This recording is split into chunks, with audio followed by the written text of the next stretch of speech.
chasing a road to glory, driven since I was a child. If you want a thing bad enough to go out and fight for it, work day and night for it. Happy Monday, everybody. Hope you're doing great. I was able to get in here pretty smoothly and just focus that a little bit. Was able to listen to Sermon on the Mount, listen to Chef Lizette interview John Henry on why being broke is an advantage, and she brought up an astute point that I think you can see both sides of that coin, right? So sometimes when people are in desperation mode from financially, they can find it to be a springboard to their overall success in their financial hunger, where for other people it becomes a complete limiter. It holds them back from getting to where they want to go. It becomes the way that they view the world, that sometimes from looking from the bottom up, they find that those that have are, they might find them prideful. They might find that those that have are not hungry themselves, when it's not true, that those that have sometimes have a desire to even get more. Got here into the office. We'll have to quickly prepare for the team meeting. That's at 9, and then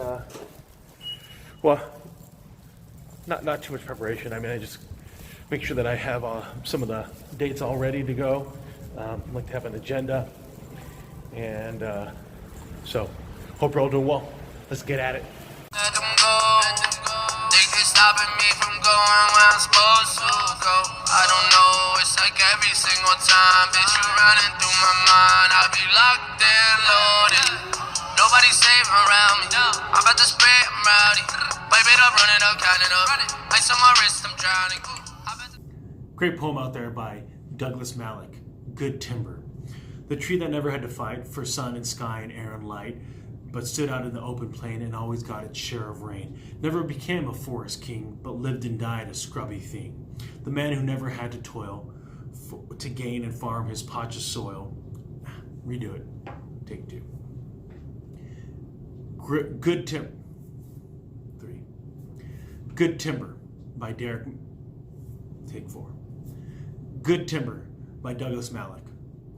The tree that never had to fight for sun and sky and air and light, but stood out in the open plain and always got its share of rain. Never became a forest king, but lived and died a scrubby thing. The man who never had to toil for his own to gain and farm his patch of soil. Patch of soil. Take 6. This will be good for the vlog. The tree that never had to fight for sun and sky and air and light. 7. Good Timber, poem by Douglas Malik. The tree that never had to fight for sun and sky and air and light, but stood out in the open plain and always got its share of rain. Never became a forest king, but lived and died a scrubby thing. The man who never had to toil to gain and farm his patch of soil, but who never had to win his share of sun and sky and light and air, never became a manly man, but lived and died as he began. Good timber never grows with ease. The stronger the wind, the stronger the trees. The further the sky, the greater the length. The more the storm, the more the strength. By sun and cold, by rain and snow, in trees and men good timbers grow. Where thickest lies the forest growth, we find the patriarchs of both. And they hold counsel with the stars, whose broken branches show the scars. Of many winds and much of strife, this is the common law of life. We're going to do number 8, but I'm going to print this out, and that way I can read it a little bit easier. Take number 8, Good Timber poem by Douglas Malik. The tree that never had to fight for sun and sky and air and light, but stood out in the open plain and always got its share of rain. Never became a forest king, but lived and died a scrubby thing. The man who never had to toil to gain and farm his patch of soil, who never had to win his share of sun and sky and light and air, never became a manly man, but lived and died as he began. Good timber does not grow with ease. The stronger the wind, the stronger the trees. The further the sky, the greater the length. The more the storm, the more the strength. By sun and cold, by rain and snow, in trees and men good timbers grow. Where thickest lies the forest growth, we find the patriarchs of both. And they hold counsel with the stars, whose broken branches show the scars of many winds and much of strife. This is the common law of life. Turns out. Hey there, everybody. Hope you're doing great. I thought I'd give you a different angle here. Let's get a little bit out of the light. Oh, now you're all in it. Okay. So we'll do some curls while I do this. So I don't assume that everybody watches everything that I put out there, but I was really proud of my sons and my nephews and even niece this weekend. They ended up all performing in pretty spectacular ways. So first off, on Saturday, my sons and nephew, the oldest being 16, so my sons 14, 12, and 9 all ran in the Woodlands Marathon. They ran a relay, and so it was pretty amazing just because I think they were one of the youngest ones to run there on the marathon relay, and so they had me running with he's 8 on the record, but I mean in a month he'll be aging up here. So I was running with him, and so many people were super supportive, like asking his age, say way to go, give him his fist bumps and high fives while we're running. And they all ran in about an hour and 5 minutes, an hour and a couple minutes, and so just really proud of them. They ended up finishing that off, and then my niece ended up getting second overall, was gymnastics under the age of, she's 12, so performing at a pretty high level. And then because I think she's level, I want to say like 6 or something, I can't remember. There's a certain level, right, of difficulty that she's in, and just a spectacular athlete. And then my nephew, he's 13 right now, he ran a half marathon out in San Antonio, which is not easy. San Antonio, anywhere you go, eventually gets you to some hills. And so he ran the Alamo half marathon. And so really proud of him at 13 years old, to be able to do that. It's pretty spectacular. And then of course my brother and sister-in-law, they ran the half marathon, the Woodlands, and then my mom also as well. So I was just really just amazed at all these wonderful athletes. I wouldn't consider ourselves a running family, except my sister-in-law. She's ran several. She's an Iron woman. She's an Ironman a couple times, and then she's running just several marathons. So as I was running the 6.5 mile, and I was going at about a 10-minute pace, I was like, you know what, I should really just do this marathon. But I did have to go to the bathroom, so that ended up stopping me. But definitely we'll end up probably running a marathon here in the next year, just because I can. Got here to the office, working, had a great team meeting, good participation. And a lot of times one of the things that I'm reminded of, we're using a new software tool, and there's going to be bugs. And so it's about being patient, at the same time professionally communicating some of the frustrations that you see, the limiters, at the same time as we start going forward into the next realm. So we're in a pilot program. It only makes sense to accept that that's just how it's going to be, right? There's no value in complaining or saying, oh, I want it to be the way it used to be, because we're not going back to that way. That way is done. It's over with. The decisions have been made by people that are above us, right? That, hey, this is the direction we're going to go. Okay, so then how do we play in that realm becomes the question. So keeping feedback, as the great book, the Oz principle, keep it above the belt, right, above board, so that way it's productive. If not, then it's just complaining, and that's just like children. Complaining does no good, no value.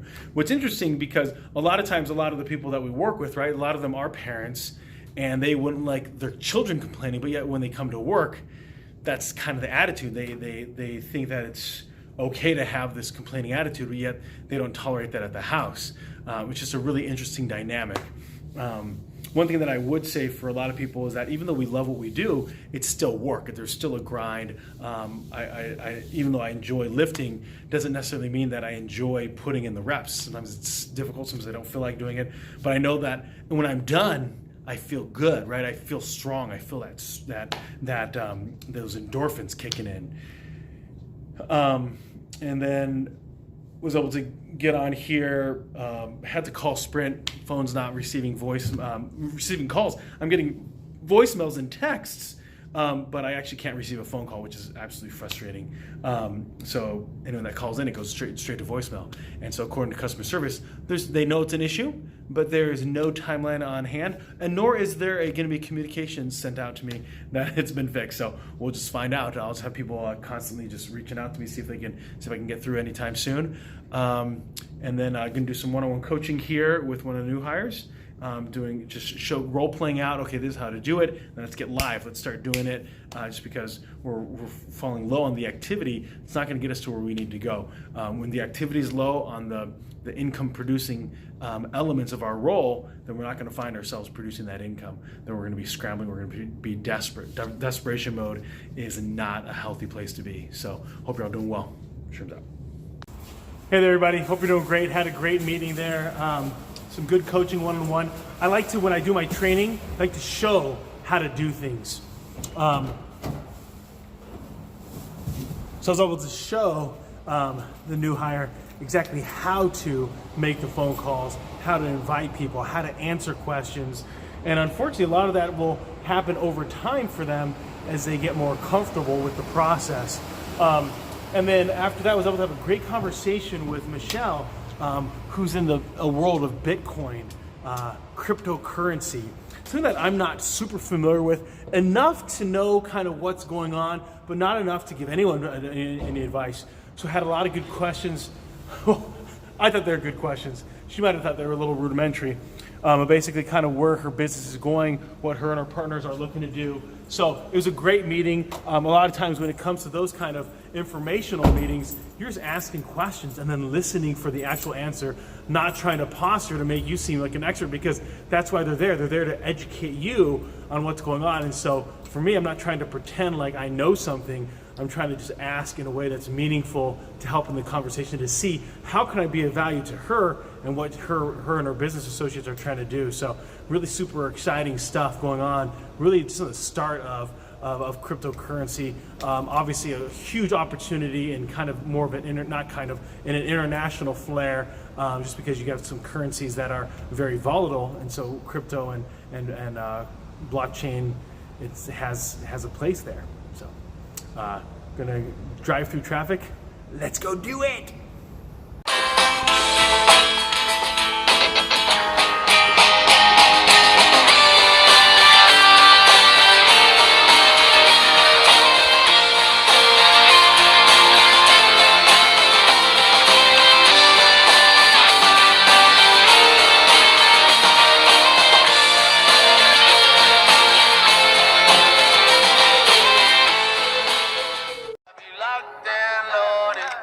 Nobody safe around me. I'm about to spray, I'm rowdy. Pipe it up, run it up, count it up. Ice on my wrist, I'm drowning. I bet I lift and I light it up.